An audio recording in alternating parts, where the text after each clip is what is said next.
Salut, comment vas-tu aujourd'hui? Aujourd'hui on est le 14 juillet et je te donne la date, c'est important parce que c'est une date importante, c'est pas parce que c'est la fête nationale, bon 14 juillet, bon feu d'artifice, bon bal, etc.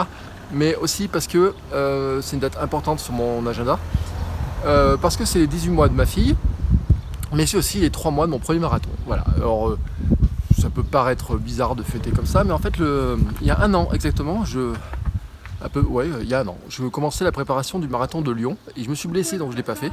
Et c'était mon marathon pour mes 42 ans. Et donc ensuite je me suis mis en tête de faire le marathon de Paris et j'ai fait le marathon de Paris qui était le 14 avril. Voilà, c'était le 14 avril.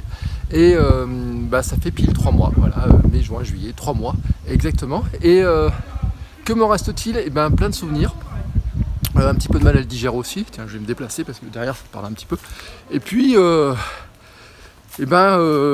beaucoup d'interrogations sur le fait de me dire est-ce que j'allais faire un autre marathon ou pas. Il y a des gens qui me disaient alors c'est quand le prochain, si t'en fais un autre cette année, est-ce que tu vas faire le marathon de Clermont, est-ce que tu vas faire le marathon de Toulouse, de Bordeaux, etc. Il y en a certains qui sont inscrits sur d'autres marathons, etc. pour avoir fait Paris. Et moi j'ai dit non, cette année pas d'autres marathons. Par contre, comme vous avez pu le voir à mes pieds, j'ai décidé de courir en minimaliste par exemple, donc je suis passé au Five Fingers. J'ai entrepris aussi de me dire je vais courir plus aux sensations, me retrouver une fait de dire avec des allures différentes et pas forcément toujours courir à l'allure marathon. Et puis j'aimerais bien faire quelques petites courses, faire des courses en minimaliste et puis faire des 10 km, des 5 km, des choses comme ça. Et puis voilà. Alors il me reste un autre souvenir et celui-ci ça fait beaucoup rigoler les gens. C'est que ce souvenir-là, je vais te le montrer. Oui, j'ai toujours mon bracelet du marathon de Paris. C'est le bracelet en fait qui nous donnait au centre du running pour rentrer dans le centre du running et aussi pour prendre le marathon puisqu'il le fallait pour rentrer dans le SAS.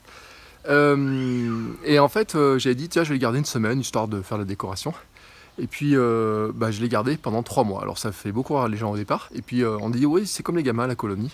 Et bah ouais c'est comme les gamins à la colonie. C'est-à-dire que mon kiff à moi c'est de me dire t'as fait le marathon de Paris et t'as toujours cette petite trace au poignet.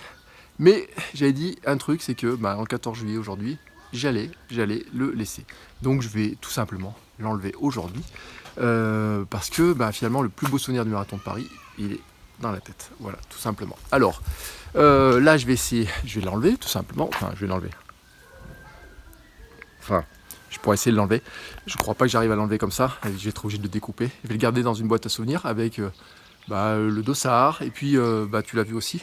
Je me suis acheté des chaussures, des nouvelles chaussures, qui sont les Altra Escalante Racer du marathon de Paris, avec un joli Paris dessus, 2019. Voilà, c'est ça, c'est mon petit plaisir, c'est mon souvenir. Allez, sur ce, je te souhaite une très très belle journée et je te dis à très bientôt pour une nouvelle vidéo. Ciao.